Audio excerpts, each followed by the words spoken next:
Pada pertemuan kali ini kita akan membahas mengenai modus, jadi lanjutan dari SKL video sebelumnya di nomor 46. Di sini hasil pengukuran tinggi badan siswa baru program keahlian teknik bangunan disajikan sebagai berikut. Dari tabel ini kita lihat bahwa ini adalah data dalam bentuk distribusi frekuensi. Tentunya ini adalah data kelompok. Pertanyaan dalam modus dari tinggi badan siswa tersebut adalah, seperti yang kita ketahui, yang namanya modus yaitu nilai yang paling sering muncul, sehingga kita gunakan rumus modus untuk mencari menjawab pertanyaan nomor 46, yaitu MO sama dengan DO plus L dikali dengan D1 per D1 plus D2. DO itu adalah tepi bawah kelas modus, kemudian L itu adalah panjang kelas atau lebar kelas, D1 selisih frekuensi dengan kelas modus di kelas sebelumnya, D2 adalah selisih frekuensi kelas modus dengan kelas setelahnya. Dari tabel bisa kita lihat, karena modus itu adalah nilai yang sering muncul, maka kita cari data yang memiliki frekuensi paling besar. Frekuensi paling besar di sini adalah 42, sehingga kelas modus terletak pada interval 161 sampai dengan 165. Nah, setelah kita ketahui kelas modusnya, maka kita tentukan BO atau tepi bawahnya, yaitu dengan cara mengurangi batas bawah dikurangi dengan 0,5, sehingga 161 kurangi 0,5 hasilnya adalah 160,5. D1 tadi adalah selisih antara frekuensi kelas modus dengan frekuensi sebelumnya, yaitu 42 kita kurangi 20 yaitu 22. D2 adalah frekuensi kelas modus kita kurangi kelas setelahnya, yaitu 42 dikurangi dengan 24 yaitu 18. P adalah panjang interval, maka kita bisa hitung dari 161, 162, 63, 64, 65, yaitu panjangnya adalah 5. Setelah dari yang diketahui kita masukkan ke rumus, diperoleh 160,5 ditambah 22 per 22 plus 18 kali 5. Hasil terakhirnya adalah 160,5 tambah dengan 2,75, jadi modusnya adalah 163,25. Perlu diingat bahwa kalau kita mencari nilai modus itu apa hasil yang kita cari, kalau mungkin perhitungannya salah, itu harus masuk di rentang atau rentang dari kelas yang kita pilih.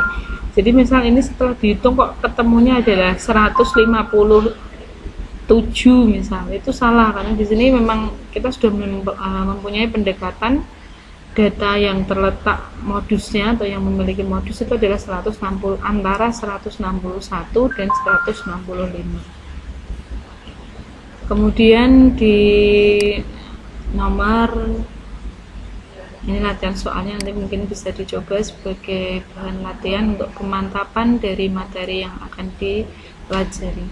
Nomor 47, dalam suatu keranjang terdapat 2 bola merah, 3 bola hijau dan 5 bola putih. Jika diambil 3 bola satu persatu tanpa pengembalian, peluang terambil bola terdiri atas 1 merah, 1 hijau dan 1 putih adalah. Jadi dalam keranjang terdapat 2 bola merah, 3 hijau dan 5 putih. Pengambilannya adalah satu persatu tanpa pengembalian. Berarti nanti ada 3 kondisi pengambilan yang mungkin memiliki ruang sampel berbeda-beda karena dia diambil satu persatu bukan sekaligus ya. Jadi pertanyaannya adalah peluang terambil bola terdiri atas 1 merah, 1 hijau dan 1 putih. Karena pengambilannya satu persatu tanpa pengembalian, maka ruang sampelnya nanti kita bedakan untuk pengambilan pertama, kedua dan ketiga. Pengambilan pertama di sini 1 merah. Jadi ruang sampelnya masih utuh, jumlah bolanya yaitu 10. Banyaknya merah adalah 2, sehingga peluang terambilnya ada 2 per 10.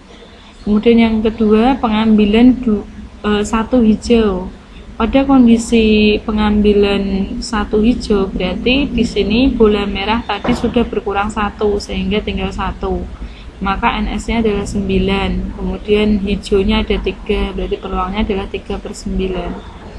Kemudian pengambilan ketiga 1 putih. 1 putih itu kondisinya yang hijau tadi juga sudah berkurang 1, yang merah berkurang 1, sehingga NS nya tinggal 8, maka banyaknya bola putihnya ada 5, berarti peluangnya adalah 5/8. Peluang terambil bola terdiri atas 1 merah dan 1 hijau dan 1 putih, karena di sini sifatnya adalah dan bukan atau ya. Kalau atau itu kan berarti yang diambil hanya 1, tapi ini harus 3-3-nya walaupun dia secara bergantian, maka peluangnya kita kalikan, yaitu 2/10 dikali 3/9 dikali 5/8, ketemunya adalah 30/720. Kita sederhanakan, kita bagi 30 semua, hasilnya adalah 1/24. Kemudian latihan soal 471 sampai dengan 473 silahkan dipakai untuk latihan. Nah, di sini nanti kalau ketemu tanpa pengembalian atau dengan pengembalian, kalian harus berhati-hati dengan NS. Kalau dengan pengembalian itu berarti diambil kemudian dikembalikan lagi, sehingga NS-nya tidak berpengaruh alias NS-nya tetap. Seperti jumlah yang awal diketahui. Kemudian nomor 48, diketahui data. Kalau data sifatnya seperti ini, itu adalah data tunggal sebenarnya, tapi data ini disajikan dalam bentuk tabel, ya, bukan data kelompok, karena di sini nilai-nilai yang disebutkan adalah nilai tunggal, tapi dalam bentuk frekuensi. Simpangan kuartil dari data di atas adalah, nah di sini perlu diingat, kalau menentukan simpangan kuartil, berarti kita memerlukan cara mencari kuartil pertama, bawah, dan kuartil ketiga atau kuartil atas. Nah, dari pertanyaan kuartil yang perlu kita ketahui juga adalah jumlah data. Jumlah datanya itu genap atau ganjil. Jadi nanti bisa digunakan rumus yang tepat untuk menentukan kuartil ketiga atau kuartil pertama terletak di sebelah mana. Karena dari data di atas diketahui sebagai data tunggal dan jumlah datanya adalah 30, maka kita gunakan rumus untuk kuartil data genap. Ya. Jadi di sini rumus yang kita pakai adalah rumus yang kedua. Kita tentukan Q3 dan Q1. Data ke-3/4 kali N-nya adalah 30 plus 2 min 1. Ini Q3 adalah ya 3/4 N plus 2 min 1. 24 min 1 adalah 23, sehingga di sini data ke-23 itu adalah berapa? Dari tabel di sini bisa dilihat bahwa 5 itu frekuensinya 2, berarti data ke-1 dan ke-2 sampai ke-2 ini adalah besarnya 5. Data ke-3 sampai data ke-10 adalah 6. Data ke-11 sampai 15 adalah 7. Data ke-16 sampai 21 8. Data ke-25 sampai 22 25 9 dan seterusnya. Jadi data ke-23 terletak di sini kan. Besarnya berapa? Yaitu 9. Q1 berarti kita gunakan rumus ini. X ke-1/4 kali N plus 2, yaitu 1/4 kali 30 plus 2. Data ke-8. Data ke-8 itu berarti di sini. Berarti besarnya adalah 6. Sehingga simpangan kuartil adalah setengah dikali dengan Q3 min Q1. Setengah dikali 9 min 6. Setengah kali 3 adalah 1/2. 48 sampai dengan 48 sebagai soal latihan. Luas daerah yang dibatasi oleh kurva Y sama dengan X kuadrat min 4X plus 5. Sumbu X garis X sama dengan 0 dan X sama dengan 2 adalah, ya. Di sini luas daerah yang dibatasi oleh kurva, karena kurvanya hanya 1 dan punya batas, berarti di sini nanti kita harus mengerjakan dengan integral tertentu dengan batas 0 dan 2. Kita masukkan batasnya integral 0,2 X kuadrat min 4X plus 5 dx. Nah, di sini hasil integralnya adalah sepertiga X pangkat 3, 4X berarti 2X kuadrat plus 5X dari integral 0,2. sepertiga karena di sini sudah diintegralkan dan ada batasnya, masukkan angka 2 ke semua X. Yang bawah 0 berarti kita masukkan 0, tapi kalau di sini 0, kalau sudah terbiasa menghitung integral, kalau 0 ya tidak usah dihitung karena hasilnya adalah 0. Berarti sepertiga kali 8 min 2 kali 4 plus 5 kali 2, berarti 8 per 3 min 8 plus 10. 8 per 3 min 8 tambah 10 adalah 2. 8 dibagi 3 adalah 2. 2 per 3 ditambah 2 berarti 4. 2 per 3. Latihan soalnya silahkan dikerjakan.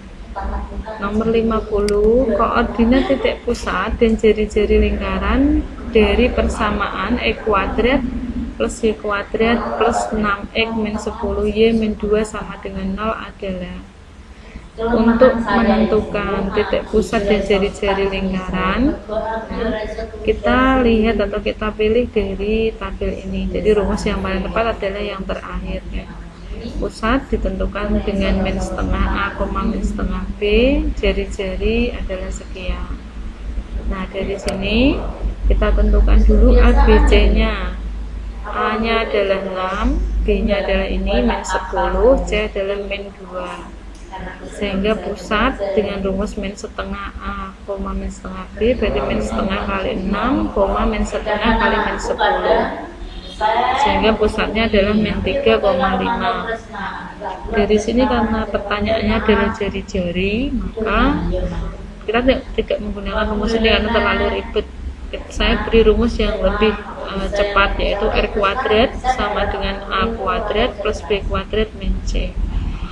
A dan B kecil itu adalah pusat ya, jadi tadi kita sudah ketemu pusatnya min 3,5. Jadi di sini min 3 kuadrat plus 5 kuadrat min C min 2 yaitu 9 plus 25 plus 2, jadi R kuadrat sama dengan 36, maka R nya adalah 6. Jadi pusat lingkaran adalah min 3,5 dan jari-jarinya adalah 6.